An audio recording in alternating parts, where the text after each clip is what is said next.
Some of the progress that we have made in our relationship with China could be undermined by this issue flaring up. All right, that was news to me, that just taking a congratulatory phone call from the leader of Taiwan would undermine a relationship with China. Last time I checked, not exactly robust. Former Reagan campaign manager Ed Rollins on that.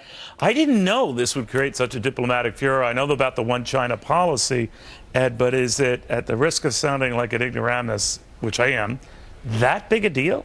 Well, it shouldn't be that big a deal. I mean, obviously, Taiwan has been a very significant ally of ours. It's a democracy. It's 27 million people. It's been our friend when China wasn't always our friend.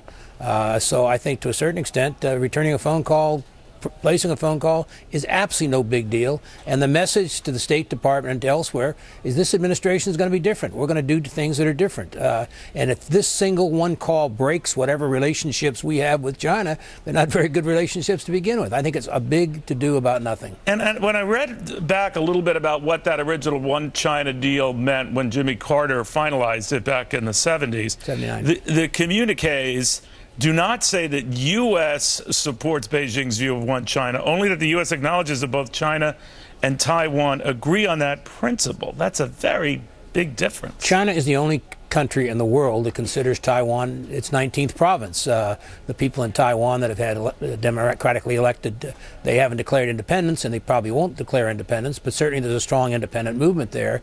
But they do have freely elected. They're very much a democracy. They're very much an ally. And I think to a certain extent, again, it's way too much. China's been a complicated relationship for a very long period of time. And the Chinese have to understand this is a new president. He's going to do it his way. And basically, you better adhere to what he wants to do. All right, now I know it's a little bit like financial apples and oranges here, but we do know that China rigs its currency to get the upper hand on trade. We do know that it has a habit of not treating rebellious workers very well. We do know that it has a very closed society when it comes to use of the internet. We do know that it's been taking a number of provocative actions that outdo anything that is provocative on the case of Donald Trump by militarizing the South China Sea and taking islands that aren't theirs to militarize them. So who leads whom in provocative acts? Well, historically, China's done what China wants to do, and I think that's the reality of it. Do you think then they're making too big a deal of this for just the deflection value? Absolutely, and I think at the end of the day, let's get a State Department in there run by Trump's people, whoever he chooses as Secretary of State. Let's develop the relationships. Let's talk to both sides. Let's talk to other allies around the world. But I think the idea the State Department's going to sit there and lecture the White House that one phone call has basically wrecked everything we've ever done is absurd, absolutely absurd. Do you think that the Trump folks knew what they were getting into, that this call, we're told that was well telegraphed and indeed planned, was part of a wider effort, or that they bumbled into something and were trying to justify some machination? I don't think they bumbled into this. I think there was a plan. I think obviously the plans, we've been talking about it for 3 days now, 4 days now. I think it's an important message, and the important message is there's the new sheriff in town, or new president in town, and you got to deal with him and what he wants to do and what his team's going to want to do. And certainly Taiwan is going to be a very important ally, continue to be an important ally, and China obviously is someone that has to play a different game than it's ever played before. All I remember is that Ronald Reagan with a Star Wars defense shield, crazy as it was, and people were saying it was very undiplomatic and weird, in fact, it got the Russians to the negotiating table, didn't it? Well, I was in the White House. In addition to running his campaign, I spent 5-6 years at the top level of the White House.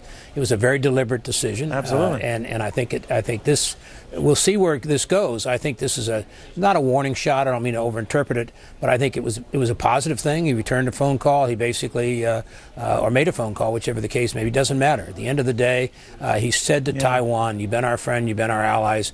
We've traded a lot of resources with you. We've armed you over the years. We have a protective pact with you like we have many other places, and you're important to us. Yeah. I just find it odd when people say this is a provocative act, and I look at all that China's done.